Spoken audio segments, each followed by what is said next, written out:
Bonsoir, bienvenue,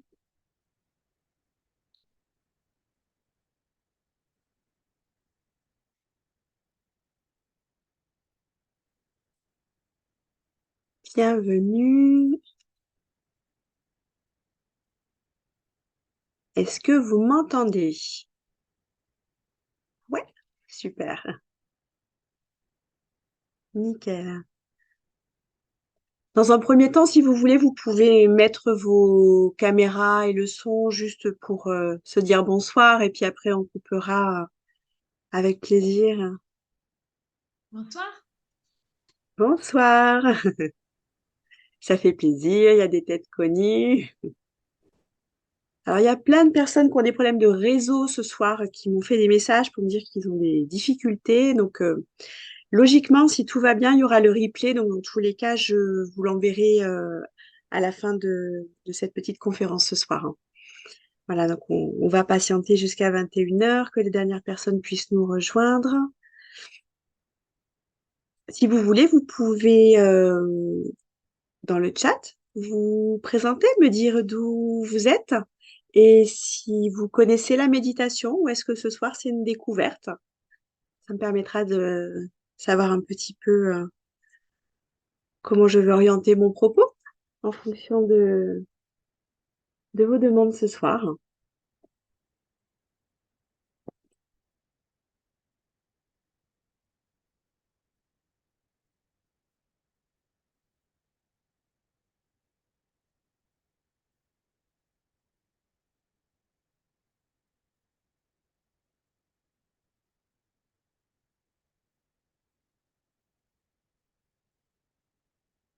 Hop. Bienvenue, Karl. Ah, super. Bienvenue. Et d'où est-ce que vous êtes? Du coup, j'ai pas le son. Sinon, le chat, hein, s'il n'y a pas le son. De Nantes. Très bien. Donc, il y a du réseau à Nantes. Parfait. Parce que je sais que c'est une région qui a été bien embêtée aussi en termes de réseau ces derniers temps. Ouais. Alors, ne soyez pas timide. Profitez du chat, il est pour vous.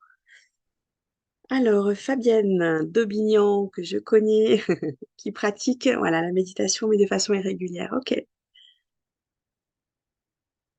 Donc, on a déjà échangé autour d'autres thèmes avec Fabienne. Voilà, c'est pas une première ce soir, Non. mais c'est bien. Ouais. Mm. D'ailleurs, je vais faire une parenthèse. Je me suis racheté des bols, Isabelle. En plus, j'entends le pluriel. Oui, oui, j'ai craqué pour 3 petits bols. D'accord, super. Voilà. Bon, bah, tu me diras quel Mm. chemin ils prennent, hein, du coup. Ouais, ouais. Ouais. Ah, c'est chouette, hein. C'est chouette, hein. Voilà, parce que je suis aussi enseignante spécialisée dans les bols chantants. Donc, pour ça, du coup, j'explique un peu au groupe où est-ce qu'on s'est croisés récemment. Voilà, c'était dans le cadre d'une formation sur les bols chantants. Ouais, super, hein.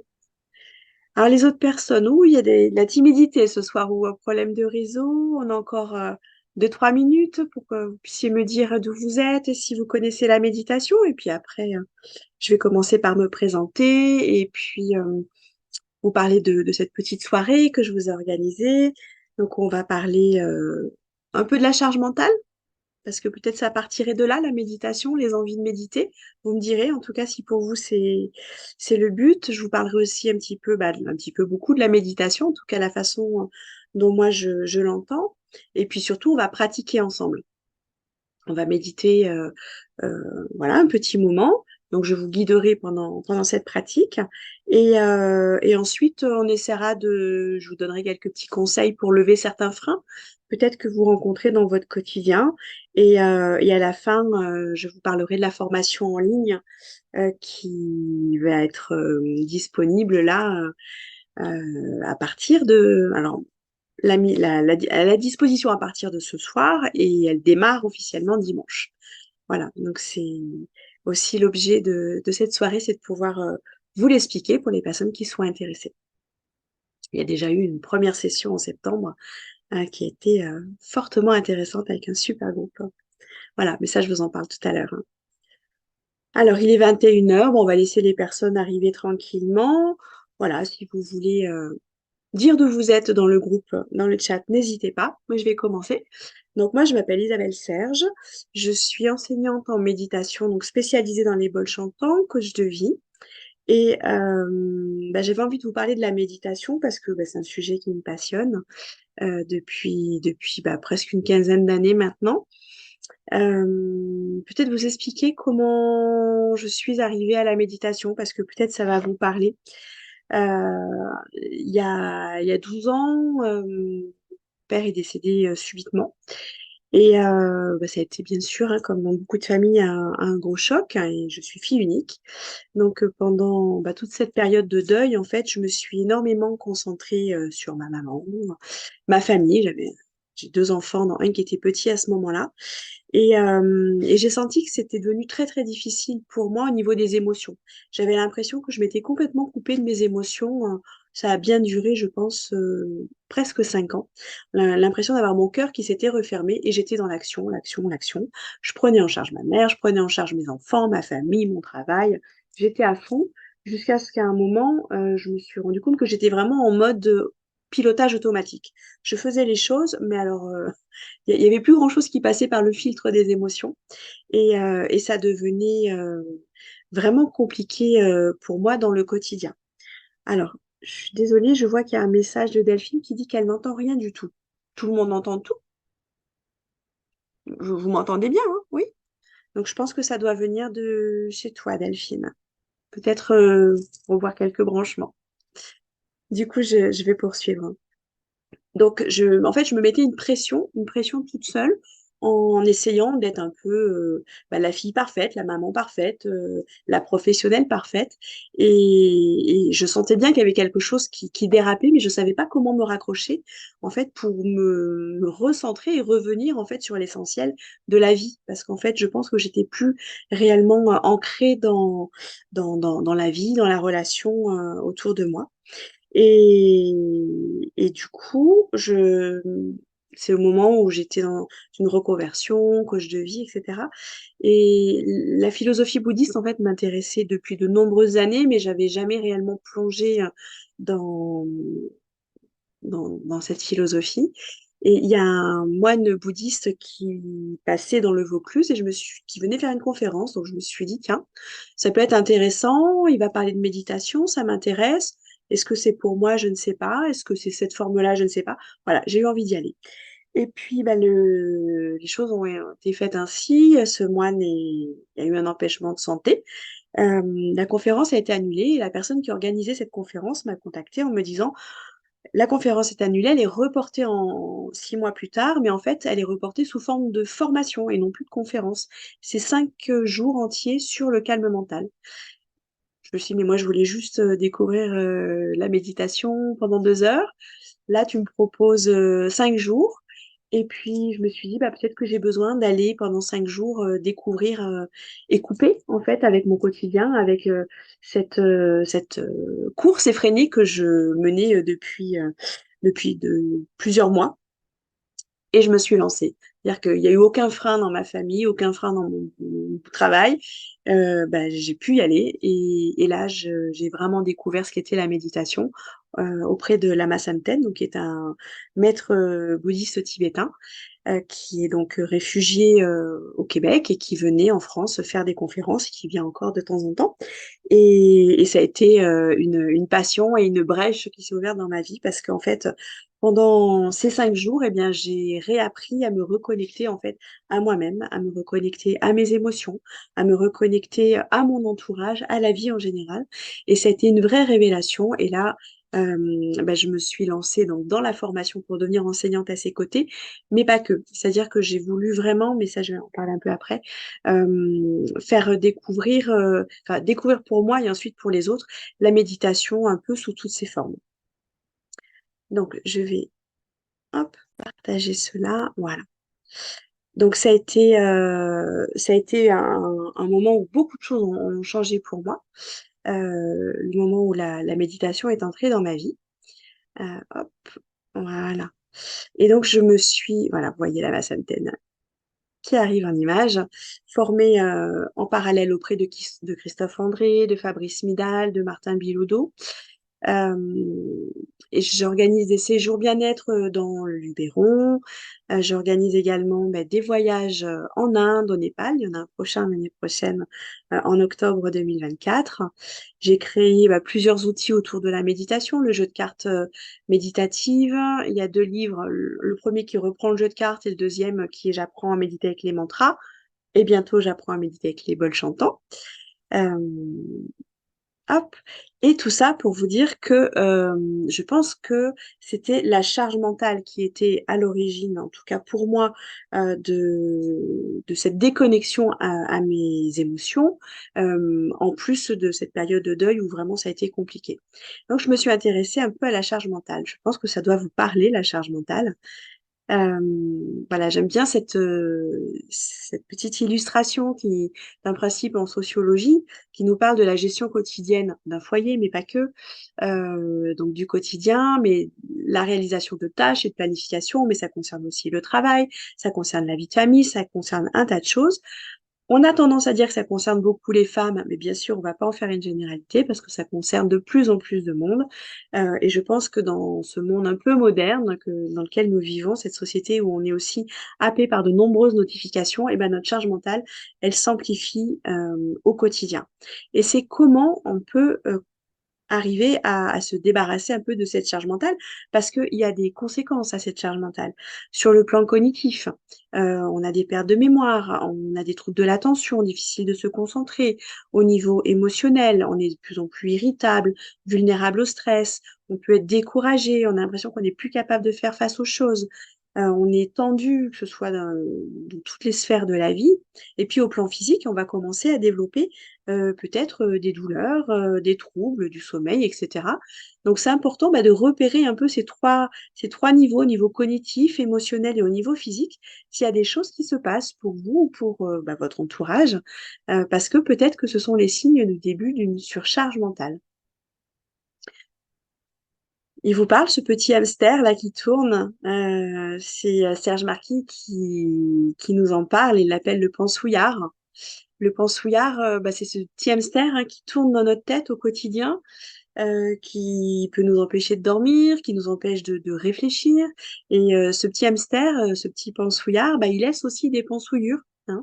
J'aime beaucoup cette image où en fait c'est toutes ces pensées négatives qui nous gâchent la vie ou qui nous empêchent d'avancer et ils monopolisent toute notre attention et nous empêchent de passer à l'action. Il est souvent lié à l'ego. Donc, je vous invite à aller lire les livres de Serge Marty. On est foutu, on pense trop, qui nous parle du pensouillard. Et je trouve que ça représente vraiment la charge mentale que nous pouvons vivre au quotidien. Et c'est vraiment, pour moi, un peu ce que l'on peut aller repérer comme origine de nos besoins pour aller chercher pour aller méditer. Donc, pour vous, c'est quoi la méditation? Je vais juste couper Hop, le chat. Je voudrais revenir au chat, excusez-moi. Il y a tout qui n'apparaît pas. Il y a des personnes qui arrivent. Voilà. Qu'est-ce que la méditation pour vous? Hop, si vous pouvez me dire un petit peu.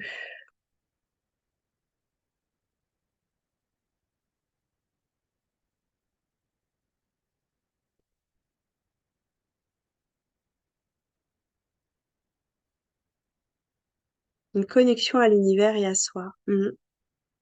Très juste. Est-ce que vous avez d'autres idées de ce qu'est la méditation?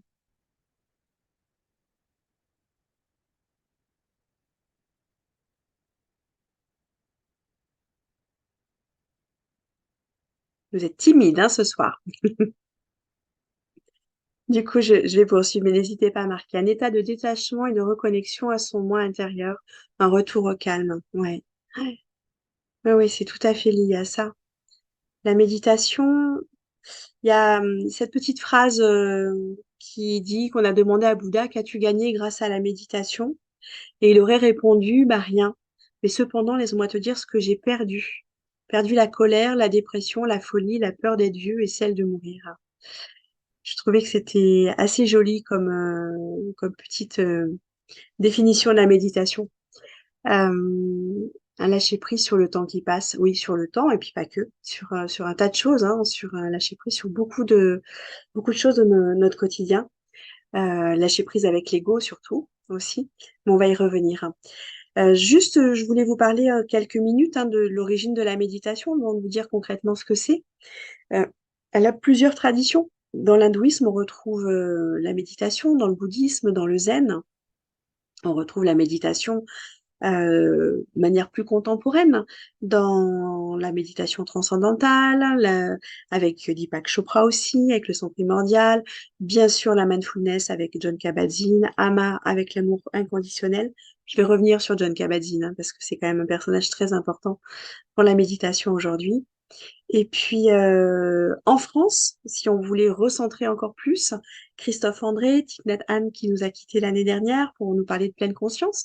Donc c'est tout le travail de John Kabat-Zinn qui a été fait aux États-Unis, qui a été rapporté en France principalement par Christophe André, qui a introduit en fait la méditation à l'hôpital, c'est-à-dire qu'avec John Kabat-Zinn, ils ont travaillé sur toutes les traditions anciennes qu'est-ce qu'était la méditation et ils l'ont un peu nettoyé de tout ce qui pouvait avoir une connotation soit religieuse, soit ésotérique, pour n'en garder vraiment que des choses laïques pour pouvoir les travailler et aider les personnes à travailler à l'hôpital, entre autres en parlant de Christophe André, puisqu'il a mené à l'hôpital Sainte-Anne, hôpital psychiatrique, le travail de la méditation. Quelques idées reçues sur la méditation. Alors, la méditation, ce serait que réfléchir. Donc, on va en reparler. Ou être en silence complet. C'est de la relaxation. C'est pour pouvoir s'évader, une nouvelle religion, atteindre un nirvana. C'est partir en retraite 15 jours en Inde et uniquement ça, se couper du monde. Il y a beaucoup cette peur de dire, mais si je vais méditer, je vais me couper du monde, ça va être compliqué. Ne pas penser, faire le vide dans sa tête, bloquer ses pensées. Ou est-ce que c'est réservé à des personnes qui ont l'esprit trop agité ou c'est trop compliqué? Il y a beaucoup de choses qui circulent autour de la méditation parce que c'est un peu devenu une mode, un style de vie. Et alors que la méditation, c'est surtout quelque chose de très simple, c'est un entraînement de l'esprit. Méditer, c'est pas être comme un pigeon sur un câble électrique. Souvent, on a un peu cette image-là de quelqu'un qui va s'installer et pas bouger, alors que pas du tout. On est dans un autre travail quand on souhaite méditer. Ça va peut-être parler à Karl, parce que je trouve que cette petite légende est en écho avec ce que tu as pu dire au niveau de la connexion. Jadis, tous les hommes étaient des dieux et abusèrent de leurs privilèges. Brahma décida de les punir en cachant leur pouvoir divin. Il convoqua le conseil des dieux pour trouver la cachette parfaite. Jetons la divinité dans les plus profonds des océans. Non, car l'homme explorera les profondeurs et il en remontera à la surface. Cachons la divinité de l'homme sur la lune, mais non, parce qu'un jour l'homme fouillera le ciel, ira sur la lune et la trouvera. Que faire alors? Aucun lieu sur terre, aux cieux ou dans la mer ne pouvait rester hors d'atteinte de l'homme. Nous cacherons la part de divinité de l'homme au plus profond de lui-même, car c'est le seul endroit où il ne pensera jamais à chercher. Voilà, j'adore cette petite légende parce que c'est vrai. Je crois que l'être humain a beaucoup de mal à aller chercher au plus profond de lui ce qui se passe réellement. Donc voilà, la définition de John Kabat-Zinn de la méditation. Un état de conscience qui résulte du fait de porter son attention intentionnellement au moment présent, sans jugement de valeur, sur l'expérience qui se déploie moment après moment. Donc, c'est vraiment une définition que je trouve extrêmement parlante. La méditation, c'est-à-dire que en conscience, on prend la décision d'être présent sans porter aucun jugement à l'expérience du moment présent pour pouvoir le vivre de manière intentionnelle. Donc, c'est vraiment vivre l'instant présent intentionnellement et surtout sans porter de jugement, sans avoir une quelconque attente. Et c'est là où ça devient des fois un peu difficile, hein, c'est que souvent on a des attentes, du coup on est déçu parce que bah, forcément bah, la vie fait que elle ne répond pas toujours à nos attentes. Et là, on a des jugements de valeur qui arrivent et notre petit pensouillard va commencer à émettre ses pensouillures, à tourner en boucle, à aller chercher dans le passé, euh, à aller être confronté à des ruminations ou aller chercher dans le futur avec des peurs. Voilà. Alors que là, on n'est plus dans le passé, on n'est pas dans le futur, on est dans l'instant présent. Donc, les effets de la méditation, quand on est dans l'instant présent, aujourd'hui, il y a beaucoup d'études scientifiques qui ont pu nous dire qu'il y avait des effets sur le corps, sur le métabolisme, sur notre sommeil, la réduction du stress et forcément tous les effets secondaires du stress que l'on connaît très bien aujourd'hui. Il y a des effets sur notre cerveau. Quand on médite, on va aller muscler notre cerveau parce qu'on sait aujourd'hui qu'il y a une plasticité de notre cerveau. Et il y a une dizaine d'années, on pensait que notre cerveau, quand on avait atteint l'âge de 20 ans, eh bien, on ne pouvait plus rien faire pour le modifier. Alors qu'aujourd'hui, il y a eu d'énormes avancées scientifiques où on sait qu'on peut muscler notre cerveau jusqu'à un âge encore très avancé. Donc, il y a des effets sur notre cerveau, sur nos fonctions cognitives, sur la douleur, la peur de la douleur, ça renforce notre mémoire. Les troubles de l'humeur aussi peuvent être réduits. Hein, on a pu voir notamment dans la gestion de la dépression qui avait des avantages à méditer. Donc là, je vous ai mis une petite image de Mathieu Ricard, hein, qui est rentré dans un IRM avant la méditation, pendant la méditation, et on a vu bah, les effets sur son cerveau, où on voit vraiment quand il essaye de déplacer son attention, quand il la focalise ou quand il y a un vagabondage mental, il y a plein d'actions qui ont lieu dans notre cerveau. Donc c'est quand même très intéressant de voir les effets physiologiques. Hein. Là, c'est vraiment des coupes d'IRM et bah, des effets sur notre cœur, bien sûr, quand on médite. On accueille nos émotions, on a une meilleure connaissance de soi, du coup, on a une meilleure confiance en soi, on a un sentiment de paix et d'équilibre qui apparaissent de manière plus sereine et on positive nos pensées, ce qui, bien sûr, a pour conséquence d'améliorer nos relations avec nous-mêmes et avec les autres. Donc la méditation selon la philosophie bouddhiste tibétaine, parce que vous avez compris que c'était pour moi la base de ma formation, même si je me suis formée aussi à la pleine conscience, à la pleine présence, enfin voilà, sous plein d'autres aspects.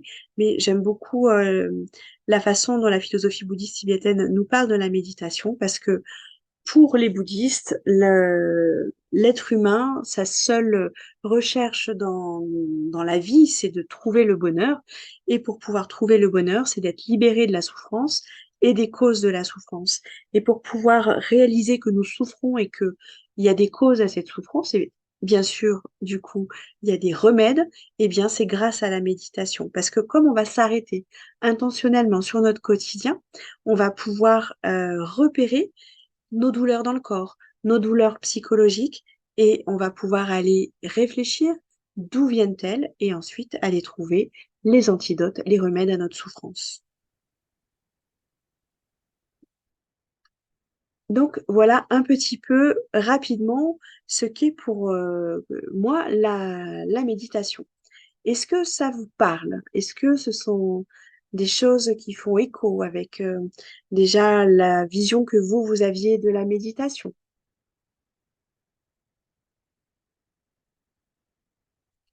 Revenir un peu par ici en attendant. Donc, je vois Karl a réagi à la légende hindoue. Euh, Est-ce que pour vous, vous aviez une autre vision de la méditation? Est-ce que ça avait d'autres raisons d'être, d'autres sources, d'autres origines, d'autres effets aussi peut-être hein, sur le corps ou sur sur le quotidien?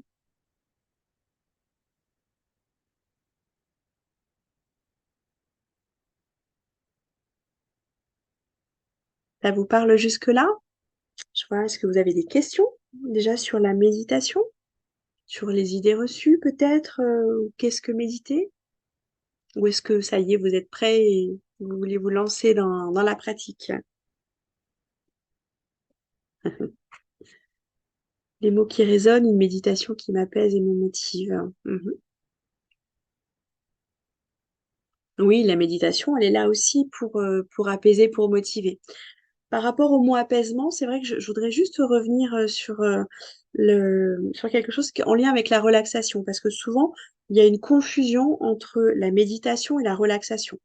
D'ailleurs, on va en parler quand on va parler de la posture de la méditation. La méditation n'a pas pour objectif d'apaiser, de relaxer, mais c'est un effet secondaire positif que l'on peut obtenir ou pas. C'est-à-dire que c'est pas une attente. Quand on dit je vais aller méditer, l'idée c'est effectivement c'est de pouvoir apaiser son mental. Donc j'ai cette petite bouteille, je sais pas si vous voyez bien. Vous voyez, c'est comme une boule à neige. Et pour moi, ça représente un peu notre cerveau, avec toutes ces choses qui flottent un peu dans tous les sens. C'est notre quotidien. Hein, notre cerveau, il y a toutes ces pensées, ces émotions, ces sentiments qui sont présents. Et méditer, ben, en fait, c'est pas ouvrir et les faire partir, c'est en fait laisser poser les choses. Donc effectivement, on va parler d'apaisement, parce que notre cerveau va ralentir, tout va s'apaiser, mais sera toujours présent. C'est-à-dire que pendant la méditation, on va continuer à avoir des pensées, hein, parce qu'on a plus de 60 000 pensées par jour. Donc forcément, c'est très bien de réaliser que pendant que l'on médite, il y a des pensées qui passent. Et quand il y en a une qui traverse notre esprit, l'idée, c'est de pas s'y accrocher, et se laisser embarquer par elle. Ma liste de courses, ce que j'ai à faire demain, une réunion à préparer, ou je ne sais quoi dans la vie de famille, peu importe toutes les pensées qui peuvent nous traverser. L'idée, c'est de dire, ah oui, là, j'ai une pensée qui parle de telle chose. J'ai une espèce de to-do list dans la tête, je me la note et j'irai y réfléchir ou travailler sur cette pensée quand j'aurai terminé ma méditation et je reviens à l'exercice. Et le fait de revenir à chaque fois, bah, vous pouvez vous féliciter parce que ça veut dire que vous êtes en train de méditer. Ça veut dire que vous êtes vraiment présent dans l'instant, en train de vivre l'expérience. En prenant conscience, j'ai eu cette pensée. Et c'est OK d'avoir cette pensée. Parce que souvent, il y a des personnes qui disent, ah, mais moi, j'ai eu plein de pensées, j'ai raté ma méditation. Non. Au contraire, c'est une bonne chose d'avoir réalisé, d'avoir pris conscience qu'il y a eu ces pensées qui se sont présentées à vous pendant la méditation et de revenir à l'exercice. Le fait de revenir, c'est que vous êtes là et que vous êtes dans l'instant présent. Mais on va en faire l'expérience ensemble. Est-ce qu'il y a d'autres personnes qui veulent réagir sur ce qu'est la méditation pour elles, les effets qu'elles en attendent ou qu'elles en espéraient si elles ne connaissaient pas la méditation?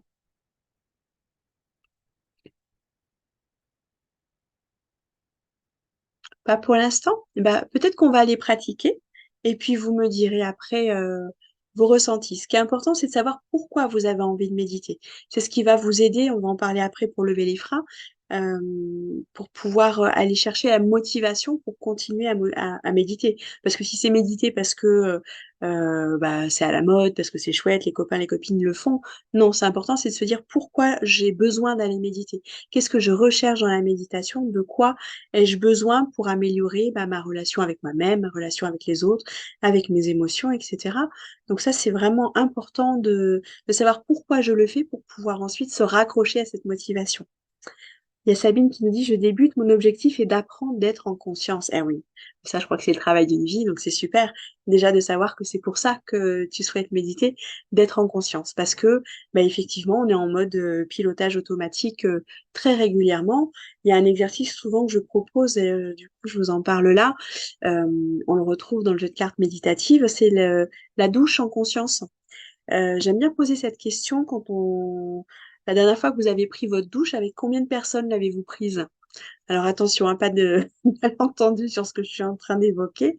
C'est simplement quand on rentre sous la douche, sur le temps que l'on prend la douche, je suis sûre que vous avez pensé à un moment à votre famille, à vos collègues, vos voisins ou je ne sais quoi, à une expérience de la journée à venir ou passée, mais en général, on est plutôt dans la projection quand c'est une douche du matin. Est-ce que vous étiez en conscience sous la douche? C'est très très rare de faire cette expérience-là. Et essayez peut-être bah là, sur la prochaine douche que vous prendrez ce soir ou demain, je ne sais pas quand elle aura lieu, de vous dire, je rentre sous la douche et la seule chose que je vais faire, c'est me doucher.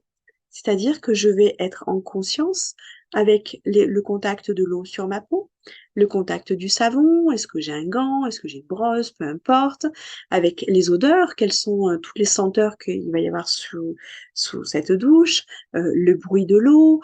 Voilà, vous ouvrez vos 5 sens. Et vraiment, vous n'êtes connecté qu'à vos 5 sens à ce moment-là. Bien sûr, vous allez partir, mais le but, c'est de revenir. Et à chaque fois que vous revenez, vous pouvez vous dire, super, je suis revenu, je ne suis pas restée dans ma réunion ou dans je ne sais quoi de ma journée à venir. Je vous invite vraiment à faire l'expérience et à réfléchir à comment vous prenez la douche. Et c'est déjà des petites choses dans votre quotidien. Il y a plein d'exercices à faire en conscience. Alors, bah, si vous êtes prêts, je vous invite à faire une petite méditation avec moi. Pour cela, ben, je vais repartager l'écran. Hop,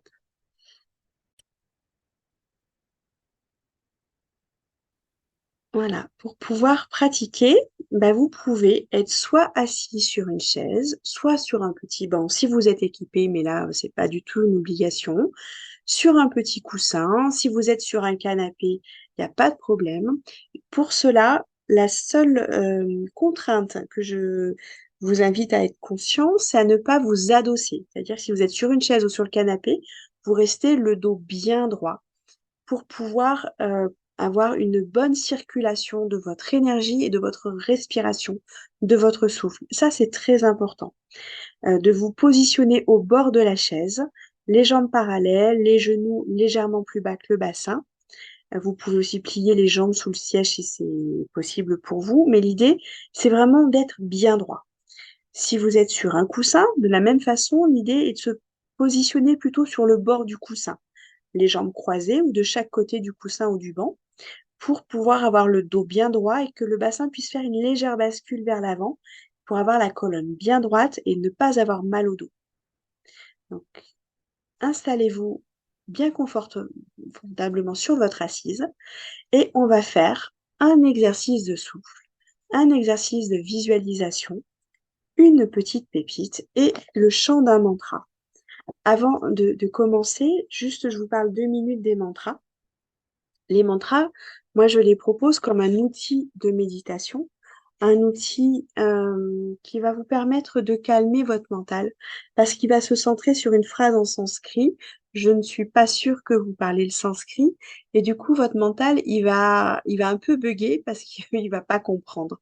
Et comme il va pas comprendre, bah, vous allez pouvoir rester concentré beaucoup plus facilement sur la phrase que l'on va prononcer et qui sera à l'écran. Ce sont des mantras, celui-ci est très simple. C'est un mantra d'amour inconditionnel hein, qui est célébré au moment où la rivière rencontre l'océan. C'est un mantra, mais comme tous les autres, où c'est plus le symbole qui est important d'avoir dans son cœur plutôt que c'est pas des mantras de dévotion que nous allons faire parce que je ne suis ni hindouiste ni bouddhiste en tant que tel. C'est vraiment un outil, un support et qui va nous permettre d'être encore plus dans l'ouverture du cœur. Parce que pour moi, la méditation, c'est calmer le mental, aller repérer comment, dans quel état émotionnel en fait je suis, est-ce qu'il y a quelque chose dans lequel j'ai besoin de réfléchir, introduire une valeur positive à l'intérieur de ma méditation, c'est ce que j'appelle les pépites. Dans le jeu de cartes méditative, c'est exactement ça, les cartes pépites. Et ensuite, on reste dans cette ouverture du cœur et on fait vibrer en fait toute notre énergie que nous avons à l'intérieur de nous par le chant du mantra. C'est pour ça que je vous invite vraiment, si vous avez la possibilité, hein, je ne sais pas si vous avez du monde autour de vous, mais en tout cas à chanter, si c'est possible pour vous, le cœur grand ouvert en y mettant vraiment la plus belle énergie possible. Après, vous allez vraiment ressentir la vibration à l'intérieur de vous et c'est aussi un massage que l'on s'offre à ce moment-là. C'est un moment qui est plutôt agréable. Donc voilà, je ne sais pas si c'est pour vous la première fois que vous allez méditer avec un mantra, mais je vais vous inviter à en faire l'expérience et vous m'en ferez un retour. Alors on y va. Je vous invite à vous installer bien confortablement sur votre assise, que ce soit le siège, un coussin, un tabouret, un canapé, peu importe. Installez-vous le dos bien droit, la tête droite comme tirée par un fil vers le ciel, le menton un peu rentré en avant. Les épaules sont ni trop tendues ni trop relâchées. La main droite est posée sur la main gauche dans le mudra méditatif et les 2 pouces sont reliés. Vos mains sont posées sur vos cuisses. Votre visage se détend. Votre langue se pose délicatement à la racine des dents. Vos yeux peuvent être soit clos, soit semi-ouverts, en portant une attention à quelques mètres devant vous.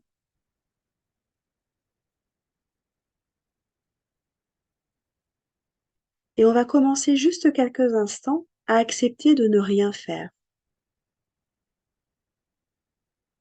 Nous allons commencer par faire une pause, juste un moment, sans but. Il n'y a rien à faire, rien à réussir, juste à être là. Il est possible qu'une légère inquiétude ou un trouble apparaisse. C'est juste que ton cerveau découvre une autre manière d'être, sans pression. On est juste là. On abandonne tout effort, toute activité. On encourage la vie à œuvrer en nous. Il n'y a rien à comprendre, rien à réussir, à évaluer, corriger ou transformer. Rien à chercher non plus, ni la détente, ni le calme. On peut décider peut-être de se fiche la paix ce soir et de prendre un moment pour soi.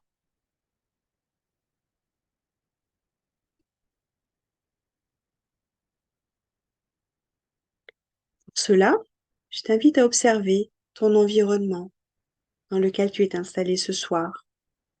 Observe cet espace autour de toi, ses couleurs, ses odeurs, sa température, son atmosphère, sans commenter intérieurement ce que tu vois. Prends juste le temps de te dire, je suis installé à tel endroit, où il y a telle chose, une commode, une fenêtre, il fait chaud, il fait froid. Juste observer, sans juger.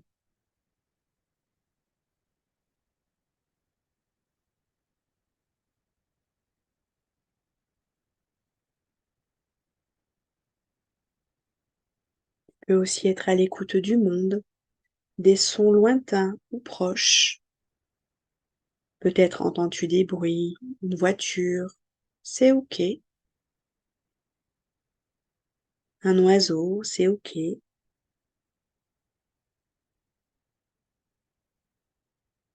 Juste on accueille l'environnement. Peu importe que les sons soient plaisants ou non, on ne les commente pas. Ils sont là.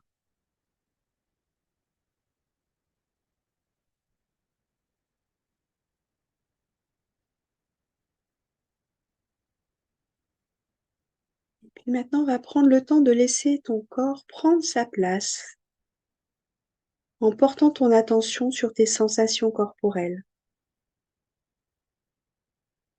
Quel est le contact de tes pieds sur le sol, les sensations d'appui,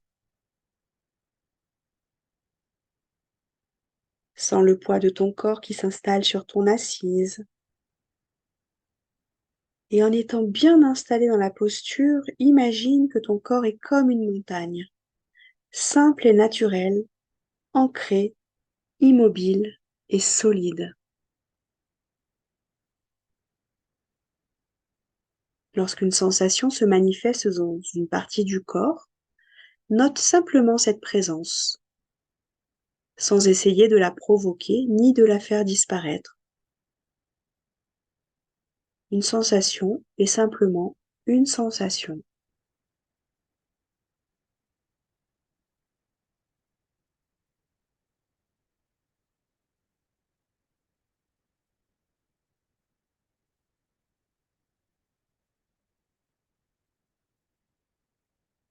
Mon esprit t'a peut-être déjà emmené ailleurs, c'est normal. L'esprit est habitué à produire de nouvelles pensées. Tu peux choisir de ne pas suivre ces pensées, consciemment Reviens aux sensations corporelles. Et si une nouvelle pensée apparaît, tu en prends conscience et tu reviens aux sensations corporelles.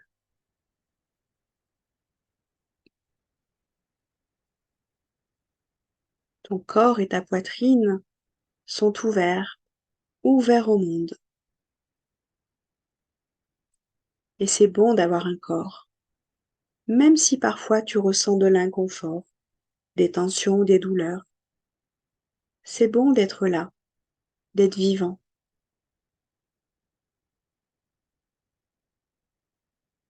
Et de cette ouverture, tu peux remarquer que tu respires. Et c'est extraordinaire car tu le fais sans réfléchir, spontanément. À chaque respiration, tu lâches la pression extérieure et intérieure. Tu prends conscience des sensations liées à la respiration. Pour cela, focalise-toi sur un endroit où tu la sens particulièrement bien. Cela peut être au niveau des narines, au niveau de la gorge ou du ventre. Tu sens l'air qui entre et qui sort.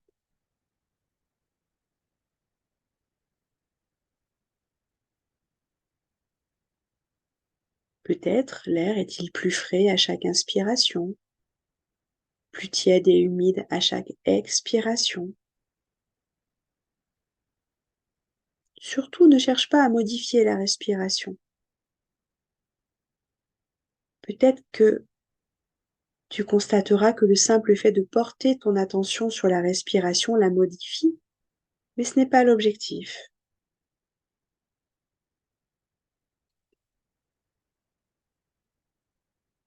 Si de nouveau une pensée revient dans ton esprit, simplement note-la et reviens aux sensations de la respiration.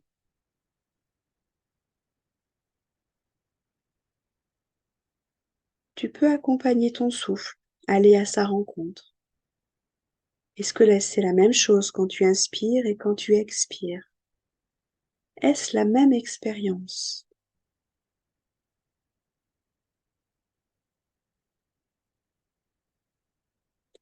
Et tu peux pousser l'expérience en soutenant ta présence à ton souffle, en comptant tes inspirations et tes expirations, sans chercher à modifier quoi que ce soit. N'allonge pas et ne raccourcis pas ton souffle. Laisse-le aller comme c'est bon pour lui. Pour cela, pendant que tu inspires, compte 1, jusqu'à ce que tes poumons soient pleins d'air. Et pendant que tu expires, compte 2, jusqu'à ce que tes poumons soient vides. Pendant que tu inspires de nouveau, compte 3, jusqu'à ce qu'il soit à nouveau plein. Et pendant que tu expires, compte 4, jusqu'à ce qu'il soit vide.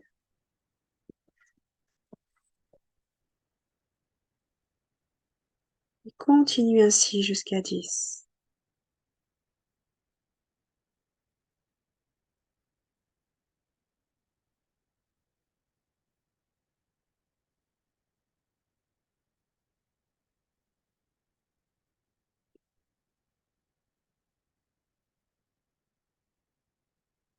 Ton attention s'égare, que tu as perdu le fil.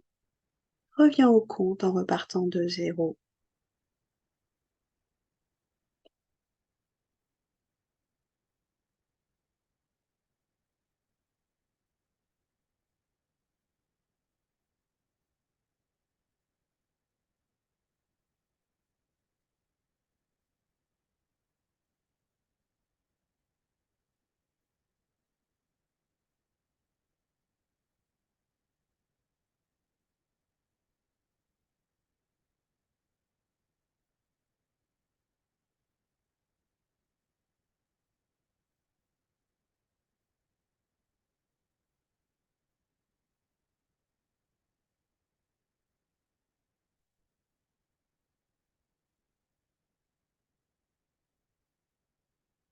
Continue encore quelques instants.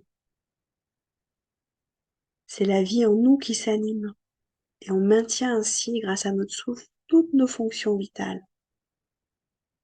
On prend ce dont on a besoin et on se libère de ce dont nous n'avons plus besoin. C'est un mouvement naturel, ne le forçons pas. Fais confiance à ton corps.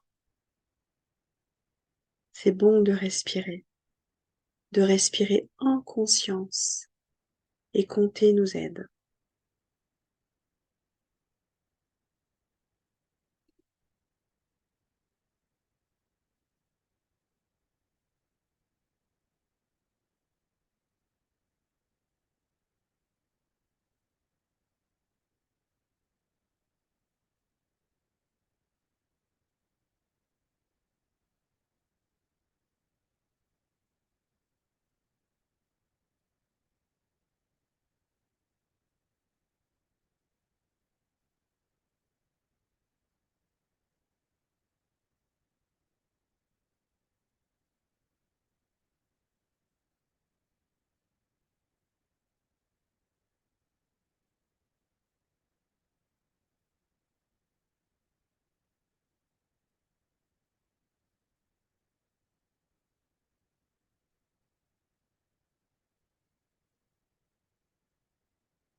On va à présent lâcher le compte du souffle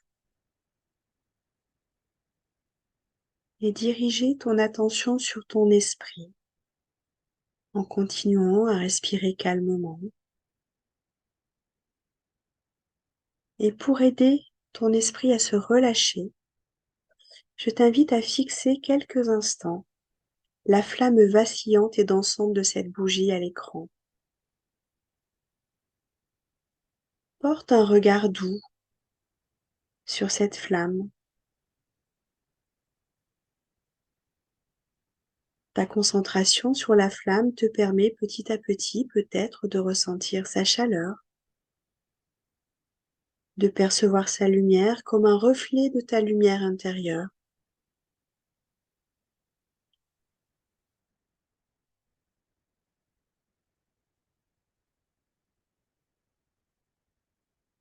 Tu peux fermer les yeux en restant immobile, en te concentrant sur le point entre les sourcils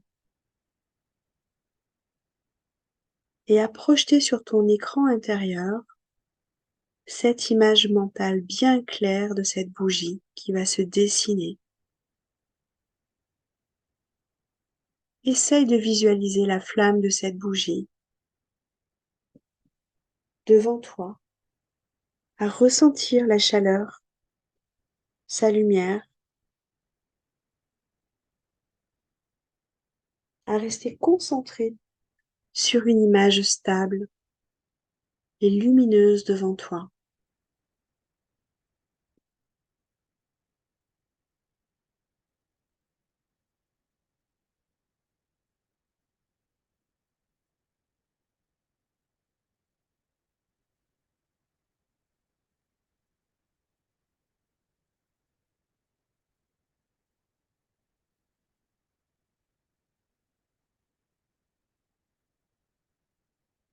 Ton esprit est concentré sur la flamme de cette bougie, toujours bien installé dans la posture, le dos bien droit et connecté à ton souffle.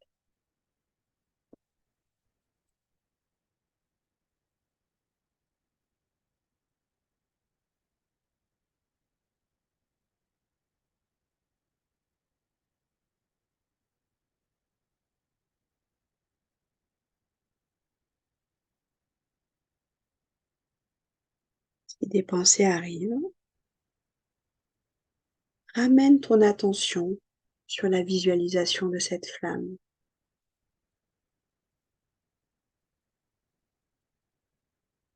Ramène ton attention sur ton souffle.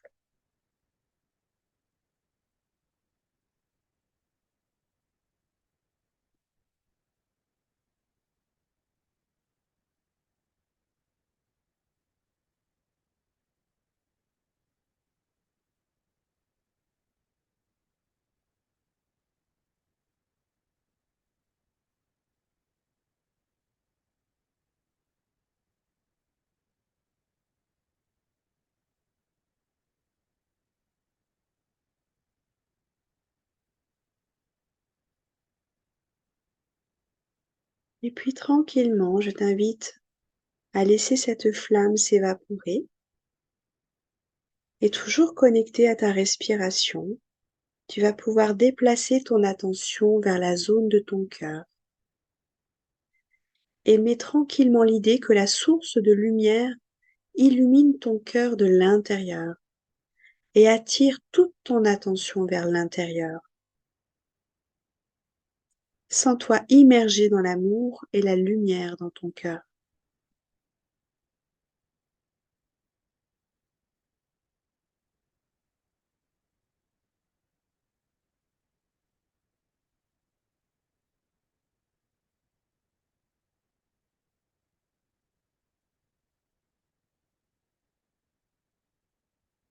Peut-être qu'aujourd'hui, tu as traversé certaines émotions que l'on peut appeler perturbatrices ou négatives. Peut-être as-tu ressenti de la frustration, de la colère, de la tristesse. Eh bien, peu importe, tu es avec ce qui est aujourd'hui, ce soir, comme c'est, sans juger, en étant ouvert à l'expérience. N'essaye pas d'être moins angoissé ou de lutter contre une émotion désagréable. Juste ne fais rien. Laisse-la tranquille et accueille-la. Car plus tu résistes, plus tu la renforces et l'amplifies. Comme dans un sable mouvant, plus on s'agite, plus on s'enfonce. Essayons d'arrêter de tout vouloir contrôler. Par contre, on peut décider d'apaiser ce qui doit l'être, de nourrir ce qui doit l'être et de guérir ce qui doit l'être.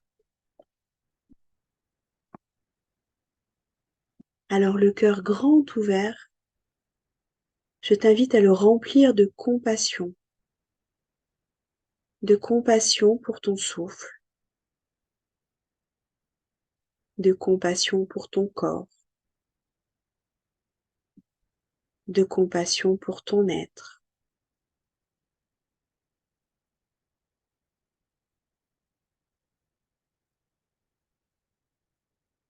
Cela reste dans le calme et le silence encore quelques instants. Concentré sur ta présence.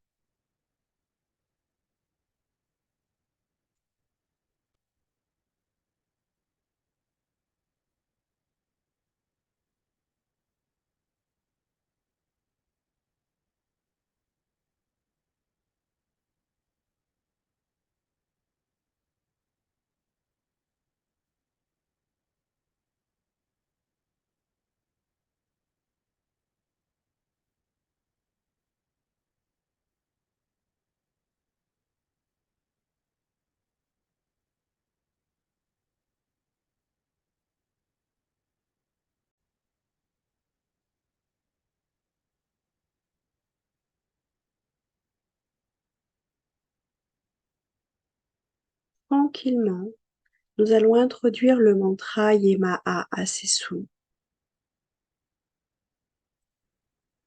Yemaya qui représente la déesse de l'océan, la mère de toutes les déesses.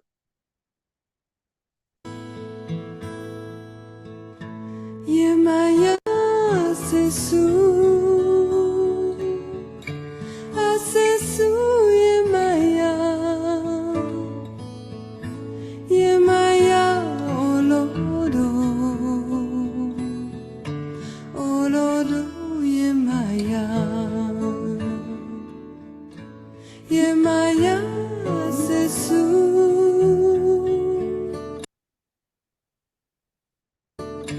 Asesu Yemaya, Yemaya Olodo, Olodo Yemaya, Yemaya Asesu, Asesu Yemaya, Yemaya Olodo, Olodo Yemaya, Yemaya Asesu.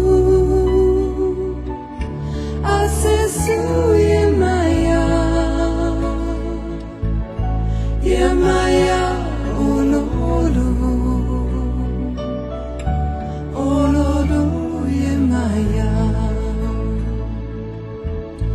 Yemaya, Sesu, Asesu, Yemaya, Yemaya, Olodo, Olodo, Yemaya, Yemaya, Sesu, Asesu, Yemaya, Yemaya, Olodo, Olodo, Yemaya, Yemaya, Sesu, Asesu, Yemaya, Yemaya, Olodo, Olodo, Yemaya. Ooh, ah, ah, ooh, ooh, ooh,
Je vous invite à présent à frotter vos deux mains.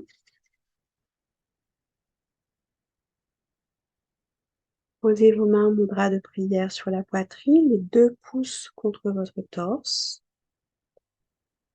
À prendre une grande inspiration par le nez. Soufflez par la bouche.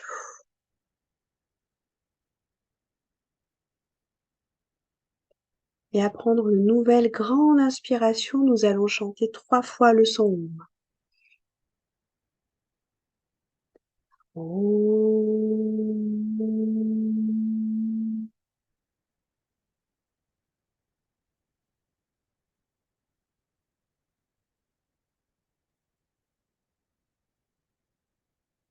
Om.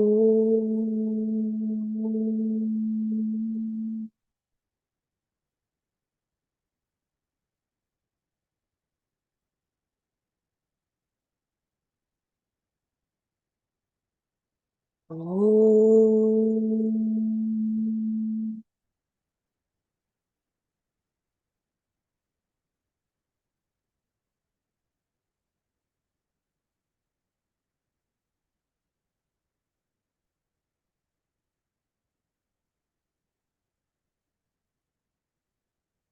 Et je vous invite à revenir à votre rythme, tranquillement, à ouvrir les yeux quand ce sera le moment pour vous,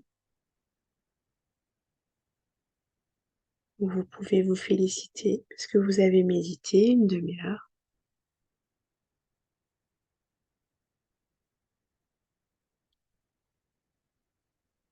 Comment allez-vous? Comment cette pratique s'est passée pour vous? Vous pouvez rallumer les micros et les caméras, on n'est pas nombreux, donc on peut échanger facilement si vous voulez me faire un retour d'expérience. Qu'est-ce qui a été facile? Qu'est-ce qui a été difficile?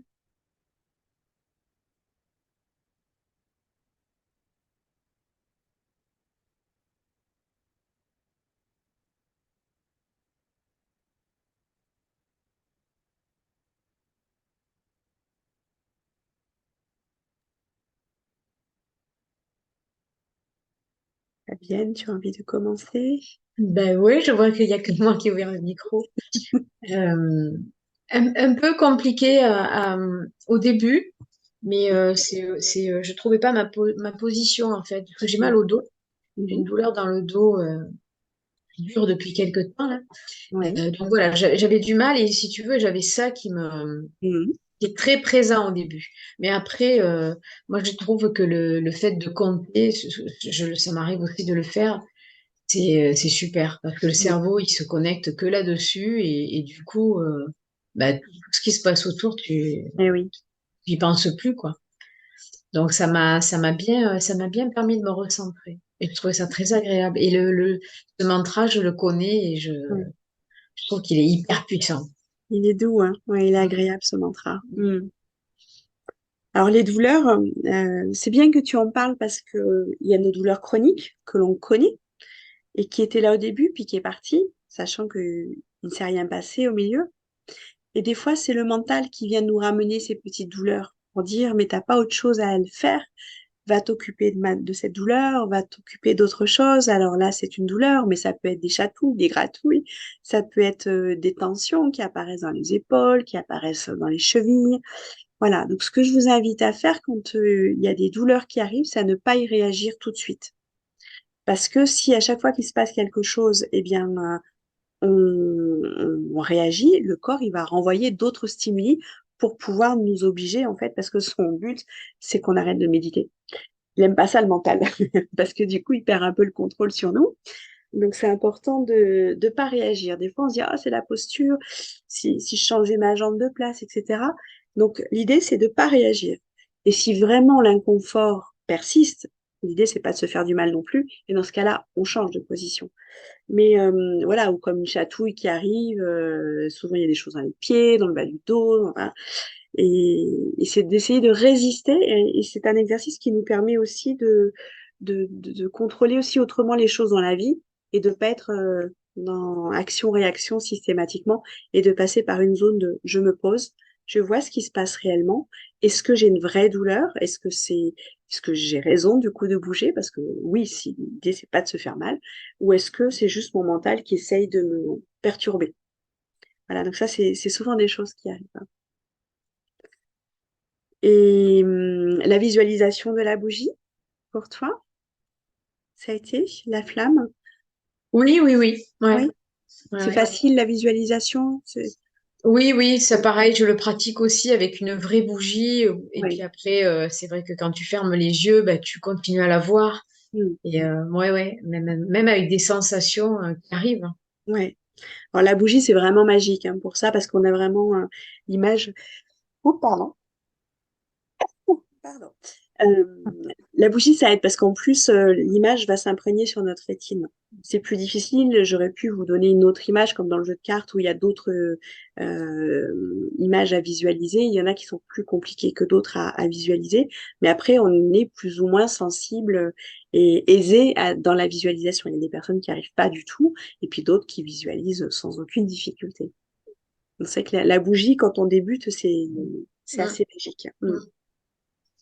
Super, ben merci Fabienne. Merci. Est-ce que d'autres personnes veulent partager leur expérience? Euh, Moi, je veux bien. Ah oui, Sabine, bienvenue. C'est la première fois que je faisais un exercice comme ça. D'accord. Ça fait longtemps que ça m'attire, mais tout seul, bah, c'est pas évident. Donc Mhm. là, c'était l'occasion d'être guidée. D'accord. J'ai été surprise de pas m'évader de trop. Mhm. Et je pense que c'est ce que vous avez dit, que notre esprit pouvait gambader Mm. et que c'était normal et de le ramener. Mais je pense que les mots que vous avez dit qui m'ont aidé, ça a été ben, je reviens et je me félicite de revenir parce Mm. que ça veut dire que j'étais en méditation, quoi. Et ça, Exactement. ben, je sais pas si ça m'a aidé, mais voilà, j'ai bien compris le truc, quoi. Mm. Et je me suis guère évadée. Je pensais m'évader plus, quoi. Ah bah super, surtout si c'est une première expérience. Bravo. Bah oui, parce que j'avais essayé ou après je fais des cours de yoga, donc on a un petit peu Mm. d'initiation à ce moment-là où ils appellent plutôt de la relaxation Ouais. aussi, voilà. Mais oui, je fais beaucoup de tout ça, donc bon. Mais je n'avais jamais fait avec quelqu'un et ça c'est bien, quoi. Après, pareil, la flamme, ça a un nom, non? C'est pas phosphène? Il y a plusieurs noms, il y a Trakiti, voilà, il y a plusieurs techniques, hein, il y a beaucoup de méthodes autour de la flamme D'accord, parce que j'avais pratiqué ça aussi avec une autre personne. Oui. Et donc, bah, voilà, ça, la visualisation, ça a été aussi. Et le mantra, j'adore. Je sais pas si vous avez des références Ah euh, oui, ah parce que oui, moi, je connais Deva Premal, oui, bien sûr. mais j'adore. Eh ben, sur mon site internet, en fait, Oui, www.kparmony.com, oui. j'ai une mantrathèque qui est Ah, accessible d'accord, à oui, tous. j'irai fouiner. Bah oui, oui, il y en a pas mal. Donc ça permet justement, et par mantra, j'essaye de mettre plein de versions différentes pour que chacun puisse aller chercher le style qui lui plaît. Donc je mets des styles traditionnels, plutôt hindouistes, il y a même des fois un peu pop, j'en ai même qui sont version reggae. Enfin voilà, il y a un peu Ah ouais, c'est rigolo. toutes les formes pour que chacun puisse trouver. Puis autant, des fois, il y a des jours où on a plus envie de l'un ou de l'autre. Donc voilà, donc dans la mantrathèque, sur mon site, il y en a plein. Puis il y a le livre, J'apprends à méditer avec les mantras aussi, qui est à disposition. Ouais. Euh, ouais, oui, les J'ai mantras, tendance à mettre des musiques comme ça quand je travaille. ouais. Ça m'apaise en fait. Et oui, oui, oui, c'est vrai que c'est très. On est vraiment sur cette ouverture du cœur, le mental. Puis c'est souvent des musiques assez douces, donc ça fait du bien aussi à écouter. Et celui-ci Ouais. était facile. Après, il y en a, ils sont très compliqués à, chanter. Donc, Mm. ça oblige encore plus le mental à rester bien, bien, bien présent. C'est vrai que Mais merci. Oui. ce que je recherchais dans la méditation, c'est vraiment de calmer l'esprit, Mm, enfin, le mental. mm, Parce qu'en mm. fait, enfin, moi j'ai un mode de fonctionnement en arborescence et à toujours enfin, le vélo il pédale non-stop. Mm. Et ça, c'est très fatigant. Et du coup, ben, j'essaye de mettre en place des choses pour ben, limiter ça. Et après, ben, parce que ça va aussi avec les angoisses, avec tout Bien ça, et sûr. c'est de calmer tout ça pour faire un travail sur moi-même en complément du travail sur moi-même que je fais, quoi. Donc, C'est c'était très souvent, intéressant. ouais, un complément pour plein d'autres thérapies, plein d'autres choses qu'on peut faire. Et c'est facile parce que normalement, on a juste à s'asseoir et à respirer. Mais c'est vrai qu'on a du mal à trouver, mais ça, je vais en parler un peu euh, dans la fin là, de cette petite conférence, de qu'est-ce qui est difficile en fait à mettre en place, parce que normalement, on devrait pouvoir trouver 5 minutes pour pouvoir méditer et se faire du bien dans la journée. Donc c'est déjà bien si y a les mantras qui accompagnent, ça permet un peu de calmer. Mais c'est revenir à son souffle, revenir à son cœur, revenir à ses émotions, se reconnecter à soi et du coup on se reconnecte aux autres et ça fait un bien fou. Mm. Ça fait un bien fou. Donc merci Sabine pour ce retour. Et effectivement pour l'histoire des pensées, c'est vrai que c'est important de pas se juger, de pas se dire j'ai raté ma méditation parce que j'ai trop pensé. Non, au contraire. Non, non, c'est si je réalise ce que j'ai pensé, c'est que je suis revenue, donc c'était de la Ouais, méditation. On est des êtres humains, hein. Le jour où on pense plus, c'est que l'encéphalogramme est plat et là, c'est pas une bonne nouvelle. Donc c'est normal de penser. Et souvent, on merci. croit que les grands méditants, ils pensent pas, c'est faux, hein, ils pensent, hein. Mm. Ils pensent comme nous. Alors, Merci. c'est moins, voilà, moins long, moins souvent, mais ils pensent. Mais avec plaisir, hein. Alors, je vois que Patricia nous a fait un retour dans le chat. Donc, j'ai été plusieurs fois happée par mes pensées, c'est normal. Je suis revenue au silence, mais ce n'est pas évident. Oui, c'est dur. C'est un vrai entraînement. Pour l'instant, ce n'est pas aisé. J'ai beaucoup aimé la connexion au cœur. J'ai été élevée un instant en dehors du temps, un peu déstabilisant. Le mantra chanté est un bel apaisement et une enveloppe de douceur. Merci Isabelle, je préfère être hors caméra, il n'y a pas de souci. Merci Patricia pour ce retour. Ça fait plaisir de voir que voilà, même si c'est nouveau ou différent, parce que voilà, la plupart d'entre vous connaissent peut-être sous d'autres formes la méditation, et l'idée c'est de pouvoir pratiquer, de manière simple. Et c'est vrai que la méditation, ça doit pas être quelque chose de compliqué. Donc on doit pouvoir le faire. Moi, mon objectif dans mon enseignement, c'est de vraiment pouvoir permettre aux personnes de devenir autonomes, de pas avoir besoin de mettre des écouteurs dans les oreilles et d'être guidées. C'est de vraiment pouvoir faire les choses de manière autonome. Euh, du coup, hop, je remets ça pour voilà. On était juste après le mantra. Voilà. Les freins à la méditation, parce que c'est souvent ça qui nous empêche de méditer, c'est qu'on est souvent un peu dans cette image-là. Il faudrait que je fasse du sport quand on médite. Quand on fait du sport, on pense au projet. Quand on est dans le projet, on va être dans la famille. Quand on est avec la famille, on pense au ménage. Et quand on est au ménage, on veut méditer, et etc. On est constamment à vouloir faire autre chose que ce qu'on est en train de faire. Donc, on n'est pas du tout dans le moment présent.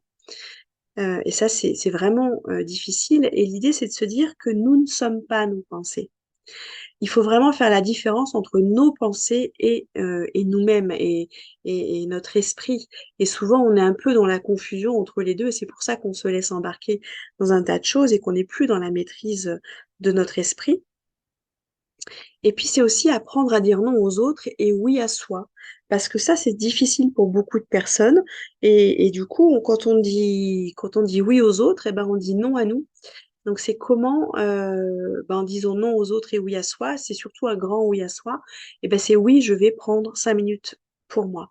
Je prends cet exemple-là parce que souvent, je pense aux mères de famille qui ont des enfants et ben, j'ai pas le temps de méditer parce que je dois prendre soin d'eux, je dois faire des choses pour eux, des choses pour ma maison, des choses pour mon travail, etc. Et je compare souvent ce qui se passe dans les avions. Si vous avez déjà pris l'avion, les hôtesses de l'air, quand les masques à oxygène tombent, et elles vous expliquent que la première chose à faire, c'est pas de mettre le masque sur l'enfant, mais de le mettre sur le parent. Parce qu'un parent qui prend pas soin de lui ne peut pas prendre soin de l'enfant. Si vous tombez dans les pommes quand il y a un problème dans l'avion, bah, vous pourrez pas donner le masque à votre enfant. Et ben c'est pareil dans la vie. Et donc apprendre à dire non, ça veut pas dire rejeter, ça veut dire d'abord je prends soin de moi pour être encore plus à l'aise avec les autres et entretenir du coup des relations beaucoup plus saines et sereines. Donc c'est ça aussi la méditation. Méditer, pour pouvoir méditer, il faut pouvoir se motiver. Et j'aime bien la Senten qui emploie l'expression de l'effort joyeux. Parce que oui, méditer, ça demande un effort, ça demande de la persévérance et ça apporte de la réjouissance. Donc c'est vraiment pourquoi je veux méditer, qu'est-ce que j'attends de la méditation. Et une fois que ça, je l'ai repéré, eh bien, je vais mettre en place cet effort joyeux chaque jour, ou en tout cas le plus possible pour pouvoir être avec moi-même et pour pouvoir méditer. Pour pouvoir méditer, un jour à la fois, 1 heure à la fois, 1 minute à la fois, une respiration à la fois. Ne vous mettez pas la pression de méditer une demi-heure tout seul la première fois. Là, on a médité une demi-heure, vous étiez guidé. Une demi-heure seule, c'est très difficile. 3 minutes, 1 minute déjà, si vous vous engagez à 1 minute par jour, mais bravo. Donc, essayez de trouver un petit engagement avec vous-même, de le tester. Est-ce que c'est 1 minute avant de partir au travail le matin? Est-ce que c'est 1 minute sur mon temps de pause? Est-ce que c'est 1 minute le soir avant de me coucher? Voilà, juste, j'essaye de prendre le temps de respirer en conscience et puis d'aller un petit peu plus loin, de visualiser quelque chose pour calmer mon esprit et puis d'y mettre une valeur positive et d'augmenter petit à petit son temps de méditation en évitant de procrastiner, de pas remettre à plus tard, parce que votre mental, il va forcément vous dire, non, parce qu'on a autre chose à faire que de méditer. Et puis quand on va se coucher, on se dit, ah bah voilà, encore aujourd'hui, j'ai pas médité. Donc l'idée, c'est de sortir de la procrastination. Donc pour cela, il y a une petite règle qui est assez magique, qui est la règle des 5 secondes. C'est valable pour la méditation, mais pour un tas d'autres choses. C'est-à-dire que le cerveau, il met 5 secondes à réagir pour vous donner des informations pour vous empêcher de faire les choses. Donc si pour émettre des objections. Donc, si j'ai envie de faire quelque chose, eh bien, si j'attends plus de 5 secondes, eh bien, le cerveau va vous dire, bah non, parce qu'il y a ça à faire, ou il y a... et vous emmener sur une autre idée. Donc, si vous vous dites, là, je vais aller méditer, eh bien, je compte 1, 2, 3, et à 3, j'y vais. À 3, je fais mon action. Alors, soit c'est la méditation, soit c'est autre chose, mais c'est une règle qui est vraiment magique que les neurosciences ont pu observer, la règle des 5 secondes. Donc, j'agis avant de compter jusqu'à 5. Vraiment, je vous invite à en faire l'expérience, c'est assez drôle. Enfin, bah, célébrez chaque petit pas que vous avez fait dans la journée. Remplissez peut-être un journal de suivi, de gratitude du jour. Vous pouvez vous féliciter d'avoir médité. Bah, aujourd'hui, je me suis octroyé 3 minutes, 1 minute, peu importe, mais vous l'avez fait. Vraiment, chaque petit pas, bah, félicitez-vous parce que c'est important de s'encourager. Personne d'autre ne peut le faire aussi bien que vous. Et c'est vrai que le journal de gratitude, je pense que vous connaissez, on en parle beaucoup maintenant, est un outil assez précieux à ce niveau-là et qui est très encourageant, surtout quand on le relit, mais on peut se dire et prendre conscience en fait de tout le chemin qui a été parcouru. Donc voilà, j'avais envie de vous parler de la méditation pour les personnes qui cherchent justement à apprendre à méditer. Alors, il y a le jeu de cartes méditatif, je ne sais pas si vous le connaissez, je peux vous le montrer après si vous le souhaitez.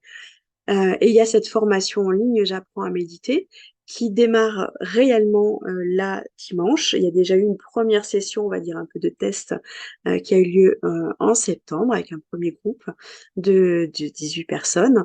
Donc c'est une formation qui est disponible en ligne sur 8 semaines. Donc chaque dimanche, en fait, vous recevez une vidéo qui vous explique un thème, quelque chose que l'on va aborder durant la semaine. Vous recevez une méditation guidée qui dure entre 12 et 20 minutes, qui est à écouter une seule fois. Et l'idée est que dans la semaine, vous la reproduisiez de manière raccourcie, évidemment. C'est un peu un guide, un rappel pour pouvoir méditer dans la semaine. Vous avez un workbook de coaching chaque semaine qui vous est envoyé aussi avec des exercices de pleine conscience ou d'accompagnement par rapport à la pratique de votre méditation. Cette formation, donc, vous voyez, on va parler comment on s'installe dans la pratique, quels sont les obstacles que l'on rencontre à la méditation, comment on entre en relation avec ses émotions. On va parler de bienveillance, on va parler des malas, des chakras, méditer autour de la douleur. On va parler des mantras, il y aura des tests, des exercices de pranayama, des visualisations, des exercices de pleine conscience. Vous allez avoir aussi des petits jeux, des petits quiz. Enfin, j'ai essayé de la rendre assez ludique pour que tout le monde puisse s'amuser aussi en méditant, parce que la méditation, c'est pas quelque chose d'austère. C'est vraiment pour pouvoir être dans la vie au quotidien et mettre en place de nouvelles routines. L'idée, c'est vraiment qu'au bout de ces 8 semaines, eh bien, vous ayez mis en place des routines à partir du moment où elles vous conviennent. C'est que vous puissiez tester plein de choses. Mon idée, c'est ça, c'est que vous testiez des choses et que vous puissiez prendre ce qui vous convient et faire le tri dans tout ce qui vous est proposé, parce qu'il y a peut-être des choses qui vous conviendront moins, mais au moins c'est choisir en conscience pour pouvoir installer la pratique de la méditation vraiment dans votre quotidien. Donc il y a donc tous les dimanches, on se retrouve pour donc la nouvelle vidéo, l'audio. Il y a le groupe de soutien sur Facebook et puis il y aura un petit WhatsApp à côté. Ça, c'est dans les nouveautés où les personnes qui s'engagent dans cette formation. Donc, c'est un groupe qui est privé, qui est réservé uniquement aux personnes qui font la formation. Vous allez pouvoir partager votre expérience, ce qui va pas, ce qui est compliqué, vous donner aussi des astuces entre vous. Donc ça, c'est vraiment un groupe qui est hyper dynamique et très agréable à accompagner, dans lequel je participe quotidiennement. Donc quand vous avez des questions, moi je suis là tout au long des 8 semaines. À la moitié de la formation, on se retrouve pour une visio, pour faire le point et méditer ensemble. Et à la fin de la formation, il y a une dernière visio où on se retrouve aussi pour faire le bilan et méditer ensemble. Ça, c'est vraiment une formation. Pour ça qu'elle est avec des dates, parce que moi, je suis présente tout au long. Elle est en ligne, c'est-à-dire que après, vous êtes libre de la faire vraiment à votre rythme, mais je reste présente à vos côtés et disponible. Donc, elle débute dimanche. Donc, c'est une formation qui coûte 79 €, mais pour les personnes qui ont participé ce soir, il y a un tarif préférentiel de 49 €. Voilà, je souhaitais vous en faire ce cadeau et à partir de demain, elle sera donc au tarif de 79 €. Donc elle est disponible. Je vous enverrai le lien si vous souhaitez juste aller la découvrir. Et puis pour les personnes qui sont dans le coin, dans le Vaucluse, on peut se retrouver à Mormont-Haron un mardi par mois au Mas de Bacalan pour méditer ensemble. Il y a le voyage en Inde si vous êtes intéressé l'année prochaine, du 25 octobre au 10 novembre, on va être au milieu des traditions sacrées du bouddhisme, de l'hindouisme et du sikhisme. Donc on va partir en train de Delhi jusqu'à Rishikesh. Ensuite, on va rejoindre Dharamsala, le temple du Dalai Lama, et on va terminer par le temple sikh. Donc ça va être un beau voyage. Donc c'est pareil, si vous avez des questions pour le voyage, ben, n'hésitez pas à revenir vers moi. J'y répondrai avec grand plaisir, parce qu'il y a déjà beaucoup de personnes qui sont intéressées. On l'a mis en ligne la semaine dernière, donc ça c'est encore une belle expérience. Ça va être le 4e que je vais accompagner dans une autre partie là du coup de l'Inde. Et pour revenir à la méditation, donc il y a le jeu de cartes méditative qui est aussi à votre disposition, qui est un outil ludique. Je vais vous le montrer. Hop, je vais arrêter ça. Hop, je ne sais pas si vous le connaissez. C'est un... Voilà. Il y a un livret comme ça, qui accompagne en fait toutes vos méditations. Et le jeu de cartes est divisé en plusieurs catégories, c'est-à-dire que vous avez des cartes souffle, donc, hop, donc ce sont les cartes vertes. Vous avez les cartes de visualisation, qui sont les cartes violettes. Vous avez les cartes pépites et les cartes mantra, les cartes roses. Et ensuite, les exercices de pleine conscience, les cartes bleues. Ça, c'est un peu le bonus pour la journée. C'est le petit challenge que vous pouvez utiliser. Et l'idée, c'est de tirer une carte de chaque catégorie pour construire en fait une méditation. Donc, tous les jours, vous pouvez avoir une méditation différente, que soit vous choisissez au hasard de votre intuition. En général, c'est pas pour rien que tel exercice arrive, surtout dans les cartes pépites. Quand on tombe sur la carte du pardon ou de la compassion, ou de son intuition, de la gratitude, etc. Souvent, ça fait écho avec des choses que vous vivez au quotidien. Vous avez les mantras qui sont disponibles, mais c'est toute une petite partie, puisque vous savez que sur la Mantra-Tech, il y en a d'autres. Puis la nouveauté, c'est que je les réédité, donc je les imprime en Provence. Ce sont des cartes... bonsoir Karl, qui ne sont pas fabriqués en Chine. Je vais les chercher chez l'imprimeur à Pernay-Fontaine. Et derrière au dos, il y a un petit QR code avec chaque carte qui a un audio pour les personnes qui ont vraiment besoin d'un audio. Mais à la base, les cartes se suffisaient à elles-mêmes par leur dessin, par exemple. Voilà, ça vous avez la compassion, et par le guide, mais le petit livret. Mais après, il y a vraiment l'audio qui peut aider pour les personnes qui ont besoin d'avoir quelque chose, d'avoir une guidance. Ça, je peux tout à fait le comprendre, c'est important. Donc voilà, puis après, il y a aussi les formations en ligne. J'accompagne les personnes qui sont loin. Le coaching en ligne, méditation, on peut aussi faire les 8 semaines en individuel. Voilà, donc ça, c'est des choses, tout est possible. Donc j'espère que cette petite soirée autour de la méditation vous a permis de découvrir ce que c'était, ou en tout cas une autre vision de ce qu'on peut avoir de la méditation. Je vois Sabine qui dit: je n'exclus pas de venir à Montmarron. Elle a côté, c'est parfait. Du coup, où est-ce que tu es, Sabine, si tu es pas loin de Montmarron? Ça m'intéresse. Je pensais que les personnes étaient plus loin, qu'il n'y avait que Fabienne qui était dans le coin. Il y avait Séverine aussi. Carpentras, oh bah oui, ah bah oui, Montmarron, ça se fait facilement. Bonne soirée, Patricia. Donc, est-ce que vous avez des questions que ce soit sur la méditation, sur la pratique, sur la formation en ligne. Vraiment, j'ai encore quelques minutes si vous souhaitez que j'y réponde, c'est avec grand plaisir. Bonne soirée, Patricia. Bonne nuit peut-être. C'est toujours pour moi un grand bonheur de parler de la méditation et de pratiquer avec tout le monde. Donc, est-ce qu'il y a des remarques, des commentaires autour de la méditation? Moi, je voulais avoir le lien, tu sais, pour le dimanche. Tu peux nous Le, l'envoyer?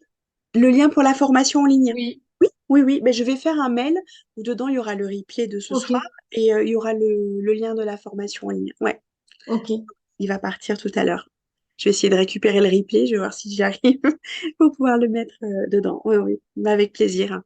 Puis si tu as des questions sur la formation, il y a, voilà, j'y répondrai avec plaisir, hein, Merci. aussi. Là, le cycle vient juste de se finir avec le premier groupe et il y a eu des super retours de personnes qui étaient étonnées d'avoir pu intégrer en fait la méditation réellement dans leur quotidien et voilà, qui ont vraiment l'intention de poursuivre avec de nouvelles routines qu'elles ont créées en fait, hein. Parce que l'idée c'est ça, moi je vous amène des pistes et après bah vous faites après à votre sauce parce que j'aime bien quand les personnes font à leur sauce. L'idée c'est vraiment voilà, moi je lance des pistes et puis après chacun s'approprie à sa façon la pratique. Il y a que comme ça, hein. Il n'y a pas de recette magique, hein. Ça marche pas. Est-ce qu'il y a d'autres questions? On n'est plus que quatre. Il y a Sabine et Delphine. Très mauvaise connexion. Ah, c'est dommage, ouais, pour la pratique pour Delphine.